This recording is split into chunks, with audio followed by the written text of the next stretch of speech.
আপনারা কথা বন্ধ করে সবাই বসে পড়ে, সবাই বসেন বসেন, কেউ দাঁড়াবেন না, সবাই বসেন। যদি আল্লাহর ইচ্ছায় জনগণের ভালোবাসায় বাংলাদেশ জামাতে ইসলামী থেকে সংসদ সদস্য নির্বাচিত হয়ে সরকার গঠন করেন, তাহলে কোন এমপি কোন মন্ত্রী আগামীতে সরকার কিন্তু ভোট গ্রহণ করবে না। কোন এমপি এবং কোন মন্ত্রী দেশবিহীন কোন গাড়ি চড়বে না।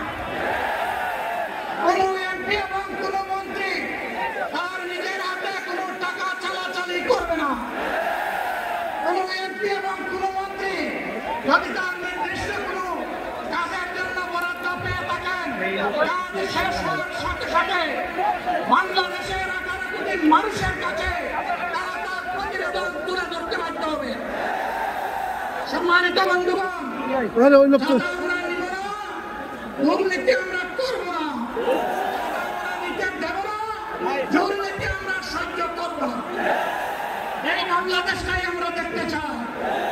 যুবকদেরকে আমরা স্পষ্ট ভাষায় বলতে চাই, বন্ধুগণ তোমাদের সাথে আমরা আছি। আমি আজকে জামাতের আমির হিসাবে এখানে কথা বলতে আসিনি। আমি এসেছি বাংলাদেশের 18 কোটি মানুষের একজন হয়ে কথা বলতে। আমি শিশুদের বন্ধু, আমি যুবকদের ভাই, আমি বয়স্কদের সহযোদ্ধা, আমার ভোটের আমি ভাই। সুতরাং তাদের মুক্তির জন্যই আমি দায়িত্ব নিয়ে আসতে এখানে দাঁড়িয়েছিলাম। আল্লাহর ইচ্ছা শরীর আমাকে সাময়িকভাবে সহযোগিতা করে না, এটাও আল্লাহর ইচ্ছা যে এখন আল্লাহ আমাকে কথা বলার সুযোগ দিচ্ছে।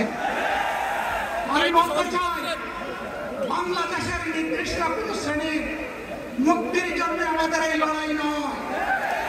রাস্তার একজন পরিচ্ছন্নতা কর্মী, চা বাগানের একজন শ্রমিক, আরে মাথা ঠেলে দিতেছে, রক্ত পানি করে ঘাম জড়ানো আমার একজন রিক্সা চালক ভাই মাঠে ময়দানে বাংলাদেশের মানুষ